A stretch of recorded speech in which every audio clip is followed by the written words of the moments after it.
If you'd told me 5 years ago that I'd be sitting here writing about how my marriage fell apart, I'd have laughed and called you crazy.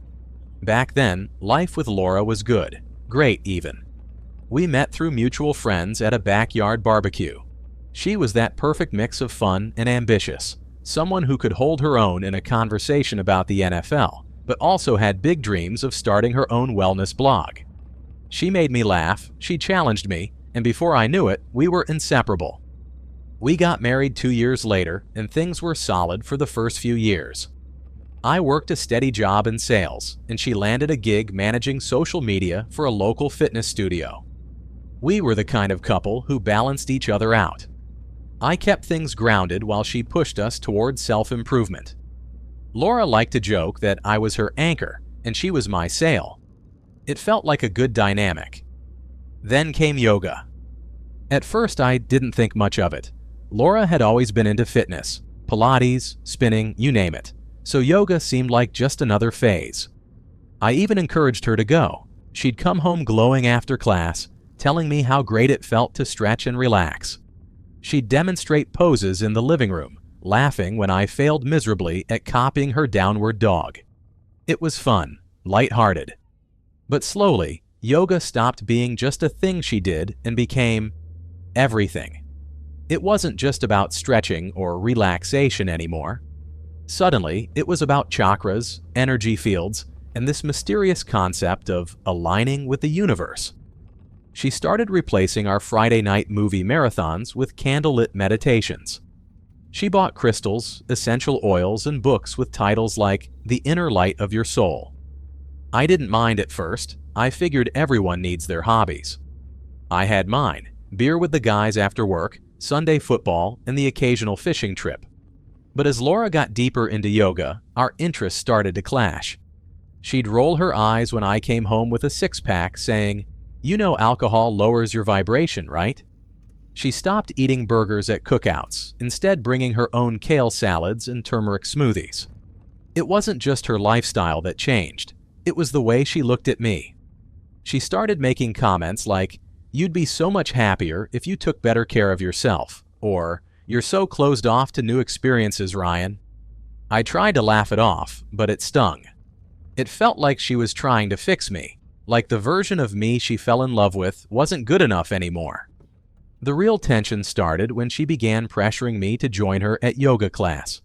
At first, it was framed as a fun couples activity. "It'd be great to do something together," she said one night as we were getting ready for bed. I agreed to try it once, mostly to make her happy. Big mistake. The class was humiliating. I'm not the most flexible guy, and the whole experience felt like one long reminder of how much I didn't belong in Laura's world. The instructor, a guy named Devin, kept correcting my form in this condescending way, like I was a hopeless case. Meanwhile, Laura was in her element, perfect poses, serene smile, even chatting with Devin after class like they were old friends. I left the studio sweaty, sore, and completely done with yoga. When I told Laura I didn't want to go back, she looked genuinely disappointed. "You didn't even give it a chance," she said, her tone sharper than usual. "You're always so stuck in your ways, Ryan. Don't you want to grow?" That word, grow, felt like a slap in the face. I thought I was growing. I worked hard at my job, I tried to be a good husband, and I supported her passions even when I didn't understand them. But apparently, that wasn't enough. After that, yoga became a bigger part of Laura's life and a bigger wedge between us. She started going to more classes, sometimes twice a day. She began hosting sisterhood circles at our house, where a group of women in flowy clothes would sit in a circle, chanting and talking about spiritual awakenings. I tried to stay out of the way, but it was hard not to feel like a stranger in my own home. Laura also started traveling more. It began with weekend retreats. "Just a chance to deepen my practice," she'd say. Then came the week-long trips to places like Sedona and Big Sur. She'd come back glowing, full of stories about sunrise meditations and workshops on self-love. I wanted to be happy for her, but it was hard not to feel left behind. Then there was Devin. He wasn't just an instructor anymore. He was her mentor, her guide, her spiritual partner, as she once called him. She talked about him constantly, how wise he was, how inspiring his journey had been, how much she'd learned from him. I didn't say anything at first because I figured it was just admiration, but over time, the way she talked about Devin started to bother me. It wasn't just professional, it was personal. One night, after a particularly long day at work, I came home to find Laura and Devin sitting on the floor of our living room, surrounded by candles and incense. He had come over to guide her through a new meditation technique, she explained. I tried to be polite, but the sight of this guy in his loose linen pants, barefoot in my house, made my blood boil.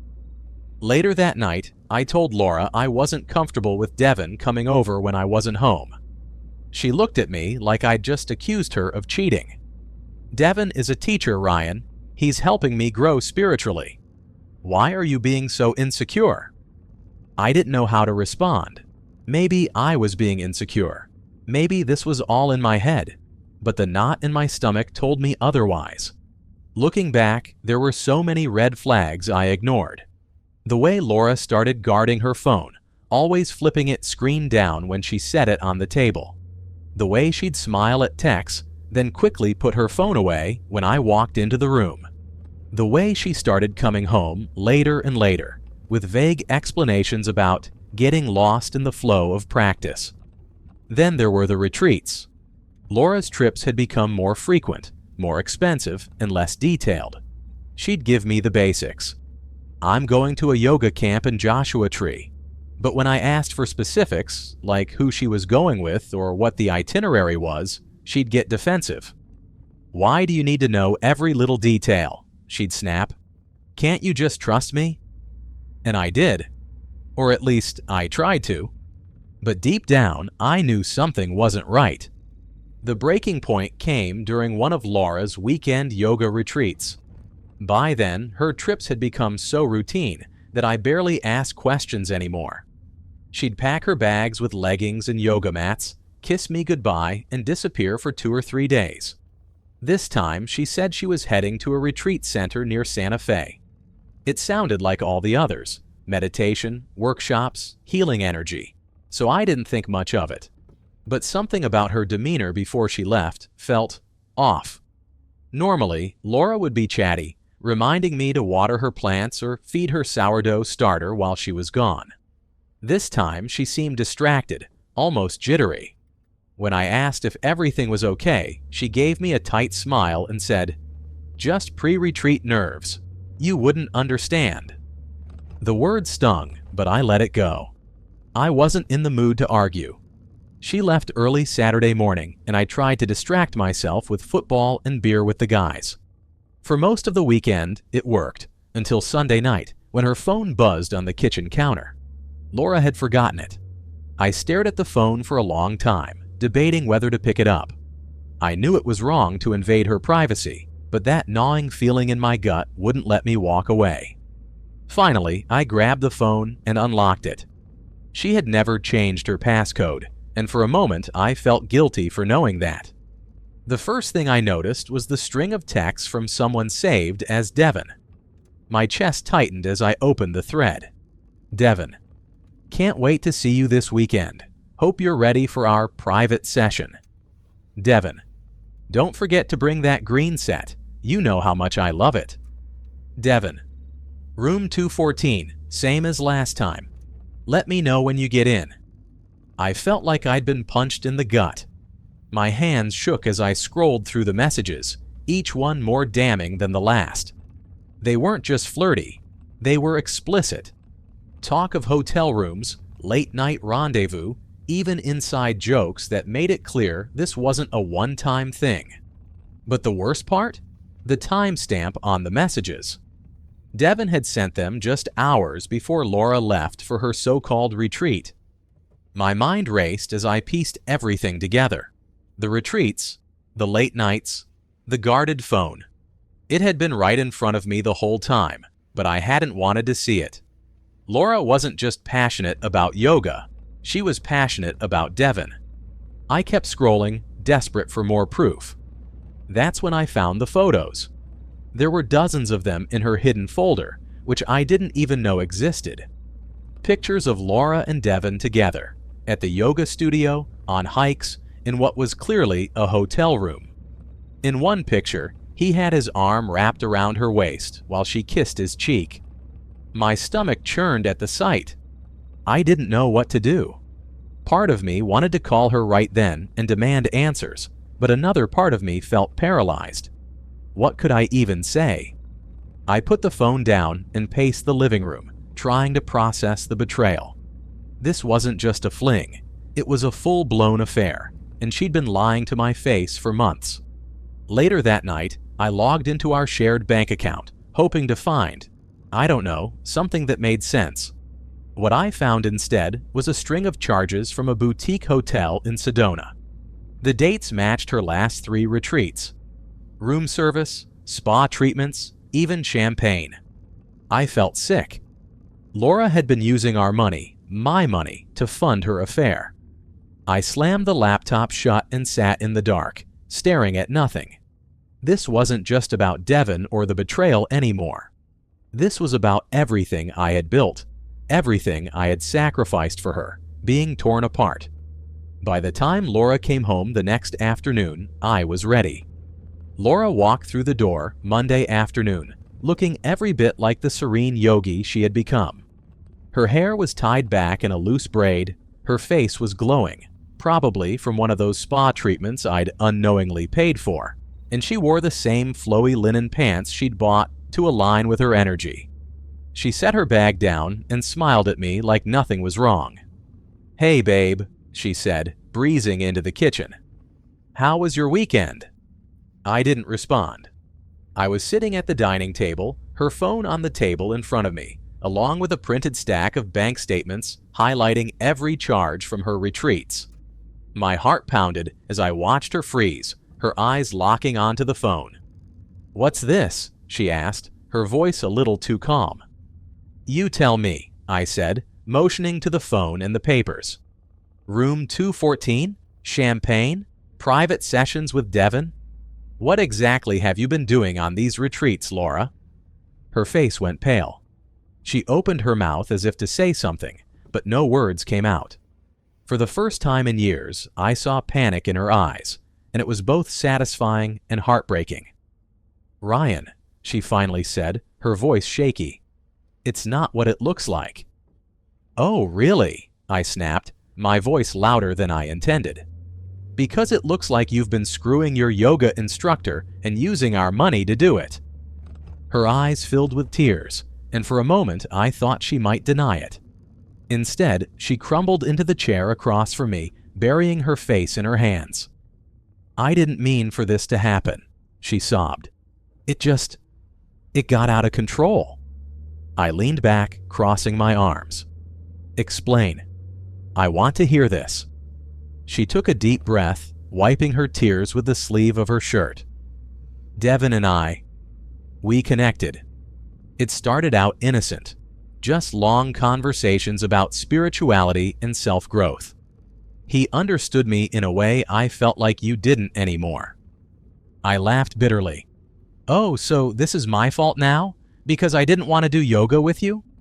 "No," she said quickly, shaking her head. "That's not what I mean. It's just, I felt like we were drifting apart, Ryan. You're always with your friends, and I felt so alone."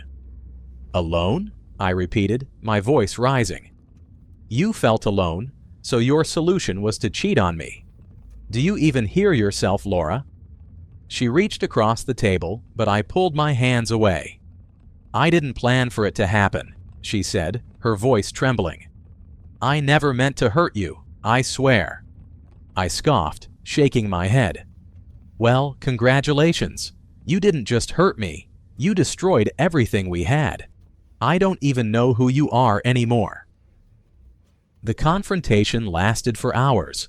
Laura alternated between crying, apologizing, and trying to justify her actions. She claimed that Devin had manipulated her, that he preyed on her vulnerability, but the texts and photos told a different story. She wasn't a victim in this. She had made choices, and those choices had consequences. By the end of the night, I was emotionally drained. Laura begged me to forgive her, to go to counseling, to give her a chance to make things right, but I couldn't even look at her without feeling sick. "I need you to leave," I said finally, my voice cold and steady. "Pack a bag and go stay with one of your yoga friends. You can come back for the rest of your stuff later." "Ryan, please," she whispered, tears streaming down her face. "Don't do this. We can fix this. I'll do anything." "It's too late, Laura," I said, standing up. "You made your choice. Now I'm making mine." Laura left that night, taking her suitcase and her yoga mat. As the door closed behind her, I felt a strange mix of relief and heartbreak. The woman I had loved, the woman I had built my life with, was gone. But so was the weight of her betrayal. In the days that followed, I contacted a lawyer to start the divorce process. I made it clear that I wasn't leaving her a penny beyond what the law required. If Devin wanted her, he could have her, and her financial baggage. The first few days after Laura left were a blur. The house felt eerily quiet without her, but not in the peaceful way I'd imagined. It was the kind of quiet that creeps into your chest, heavy and suffocating. I'd sit on the couch, staring at the walls, replaying our confrontation over and over in my head. Her words, her tears, the way she tried to justify it, it all haunted me. I couldn't sleep. Every time I closed my eyes, I saw her and Devin together, laughing, touching, sharing moments that were supposed to be ours. It felt like my heart had been ripped out and stomped on, and no matter how much I tried to distract myself, the pain was always there, gnawing at the edges of my sanity. The anger hit me first. It came in waves, sharp and consuming. How could she do this to me? After everything we'd been through, everything we'd built together, how could she throw it all away for some wannabe guru in linen pants? I wanted to call her, scream at her, demand answers that I knew wouldn't make a difference. But alongside the anger came something worse: self-doubt. I started questioning everything about myself. Was I not enough for her? Had I been too closed off, too stuck in my ways? I replayed every moment of our marriage, searching for the cracks I must have missed. The late nights with my friends, the times I dismissed her yoga talk as woo-woo nonsense. Had I pushed her away without realizing it? The worst part was that I still loved her. Despite everything, there were moments when I'd catch myself reaching for my phone to text her, forgetting for a split second that she wasn't mine anymore. Love doesn't just shut off because someone betrays you. It lingers, raw and painful, making the betrayal cut even deeper. Eventually, I realized I couldn't go through this alone. I called my best friend Mike, the same guy who introduced me to Laura all those years ago. When I told him what had happened, there was a long pause on the other end of the line. "Jesus, Ryan," he finally said. "I don't even know what to say. I'm so sorry, man." We met up that night at our favorite bar, and for the first time in weeks, I let it all out. The anger, the heartbreak, the confusion, it poured out of me like water breaking through a dam. Mike listened, nodding and occasionally throwing in a "what the hell was she thinking?" which oddly enough made me feel a little better. "You didn't deserve this," he said as we finished our second round of beers. "This isn't on you. She made her choices. Don't let her mess with your head." I knew he was right, but it was easier said than done. A few days later, at Mike's insistence, I booked a session with a therapist. I wasn't sure what to expect, but I knew I needed help sorting through the mess in my head. Sitting in that small, quiet room, I finally admitted to myself just how broken I felt. "I don't even know who I am without her," I told the therapist, a kind woman named Dr. Hale. "For years, I built my life around our marriage, and now it's just gone." Dr. Hale nodded, her expression thoughtful. "It's normal to feel that way after a betrayal like this, but this is also an opportunity, a chance to rediscover yourself and rebuild your life on your own terms." Her words stuck with me. Slowly, I started focusing on myself, I went to the gym not because Laura had always nagged me about it, but because I wanted to feel stronger, healthier. I reconnected with old friends, people I hadn't seen much since getting married. I even picked up an old hobby, woodworking, that I'd abandoned years ago. A month after she moved out, I got an update on Laura from a mutual friend. Apparently, Devin had dumped her. He wasn't in it for the long haul, he was in it for her money, or more accurately, our money. When she told him she was broke and couldn't fund his latest spiritual project, he bailed, leaving her high and dry. I'd be lying if I said I didn't feel a little schadenfreude. The same guy she left me for had turned out to be just as selfish and manipulative as she was. It didn't make the pain disappear, but it was a reminder that karma has a funny way of balancing things out. As the weeks turned into months, the pain started to fade. It didn't go away completely, I don't think it ever will, but it stopped consuming me. I began to see Laura for who she really was, not the idealized version I had clung to for so long. She wasn't the perfect wife or the spiritual goddess she pretended to be. She was flawed, selfish, and incapable of the kind of love and commitment I deserved, and that realization was freeing. The day I finalized the divorce was one of the strangest days of my life.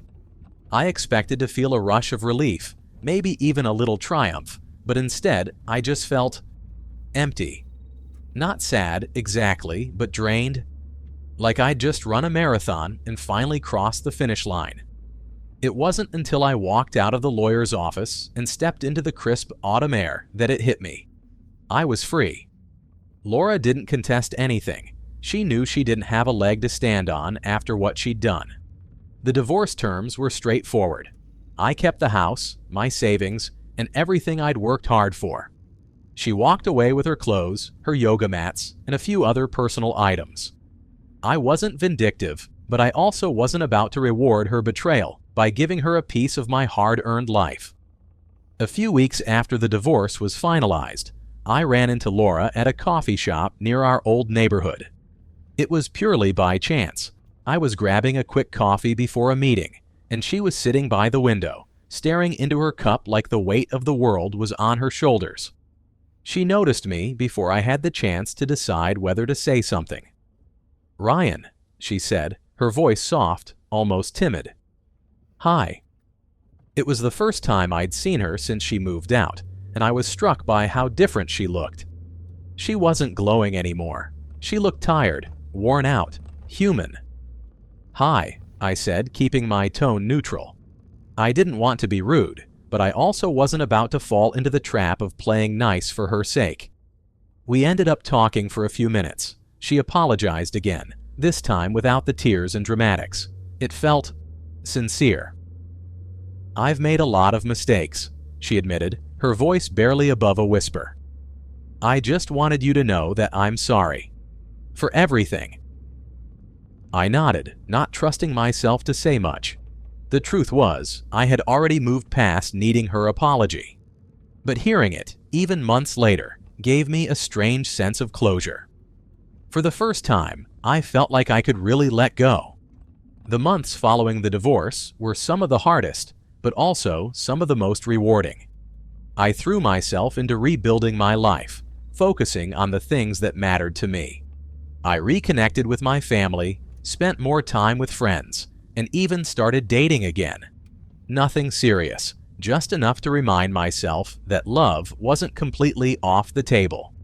One of the biggest lessons I learned during that time was how important it is to have your own identity in a relationship. Looking back, I realized that I had let Laura's world consume mine. I had stopped doing the things I loved, stopped being the person I was, in an effort to make her happy. And in the end, it wasn't enough. Not because I wasn't enough, but because she wasn't capable of being satisfied. If there's one thing I'd tell anyone listening to this who's going through something similar, it's this: don't lose yourself in someone else. Love is about partnership, not sacrifice. If you find yourself constantly giving up pieces of who you are to make someone else happy, that's not love, that's codependency. And it's a recipe for heartbreak. I also learned that betrayal, as painful as it is, doesn't define you. It might feel like the end of the world when it happens, but it's not. It's just a chapter in your story. A chapter that will eventually lead to something better if you let it. And as for Laura and Devin? Well, the last I heard, Devin had moved on to another wealthy yoga enthusiast, leaving Laura to pick up the pieces. Karma, I guess. But honestly, I don't think about them much anymore. They're part of my past, and I'm focused on my future. For the first time in a long time, I feel like I'm in control of my life. I'm not sure where it's headed, but I know one thing for sure. I'm never letting anyone take me for granted again.